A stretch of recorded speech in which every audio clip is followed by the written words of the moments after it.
So you're going through a breakup, huh? We'd all like to think that we could easily save our relationship by begging them or letting them see how saddened you are by them leaving. However, this is a big misconception, and there is much more to what is going on in their heads. Use the power of the universe to get what you want. The law of attraction. Many people believe that thoughts are a form of energy which can actually attract the subject of the thought by using the law of attraction. Although otherworldly, this law states that we should be able to get what we want by acting as though we already have the object of our aspiration. This law also states that focusing on a negative outcome will blind us of the positives, and that thinking of what we don't have will only lead us to obsess over not having, instead of focusing on our desires. Striving for something that may seem unreachable may be very dampering to your spirits, but you need to hold your head high.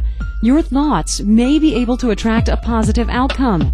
If you think of what you don't have, you will only dwell on a negative outcome, which takes focus away from the desire itself. The desire should be your focus. Think about what your desires in life are. If you can, write them down at night. Use this as a guide to achieving these goals. Then, review your list and contemplate a strategy as to how you can fulfill each desire. Finally, think as if the desires have now been fulfilled. Here is an example. Let's say there's an opening for John at the company he presently works for, and a higher-paying, less stressful job. In other words, a promotion.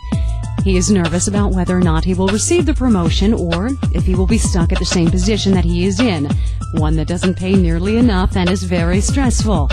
The thought crosses his mind. If I don't get the promotion, I will be making the same money as I am now, and then I will be stuck in this rut. What shall I do in that case? And then he may be wondering how to go about getting his goal achieved.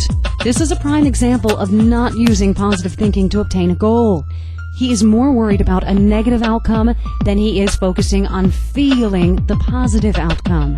A mindset which would reflect the law of attraction could be something along the lines of, I should be happy for being given this opportunity, and in fact I am so certain that I will get this position because I have worked so hard for it, and I will continue to strive for this, and I will show my manager that I am suited for this job.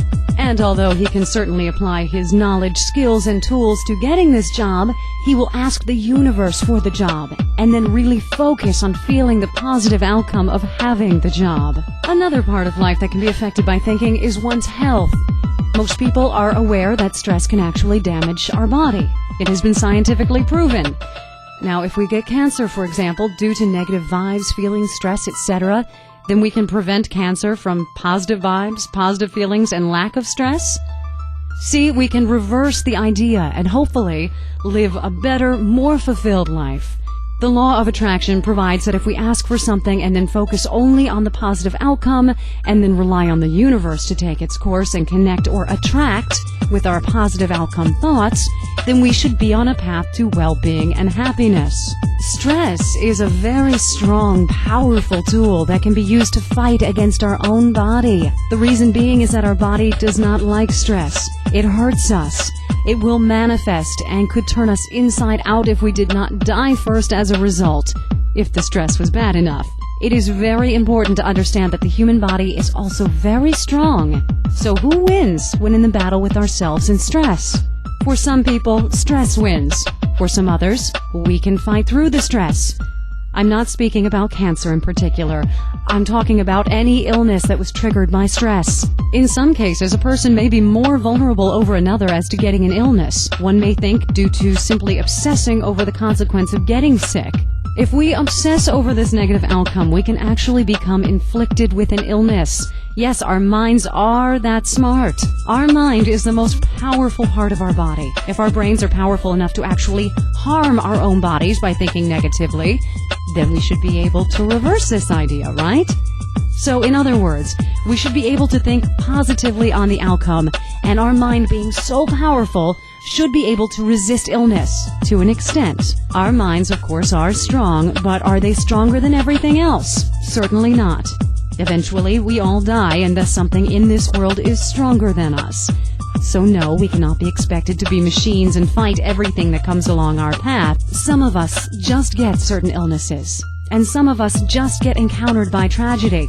However, it is up to us to try to prevent these instances to our best ability, and if faced with these challenges, to be able to try to think more positive than ever and grasp the thought of the positive outcome. You can apply this to saving your relationship by not letting the sorrows manifest and take over your being, and by focusing on what you yearn for, which in this case is your partner back in your arms. This law is not only part of a divine science, but positive thinking will assist in achieving a positive outcome. Focus on the thought of the happy times in your relationship. Don't dwell on the consequences of not having he or she back, or you may not be able to see the object of your desire clearly. Maybe talk to a positive influence in your life. Feed off of their positive vibes. If you want to get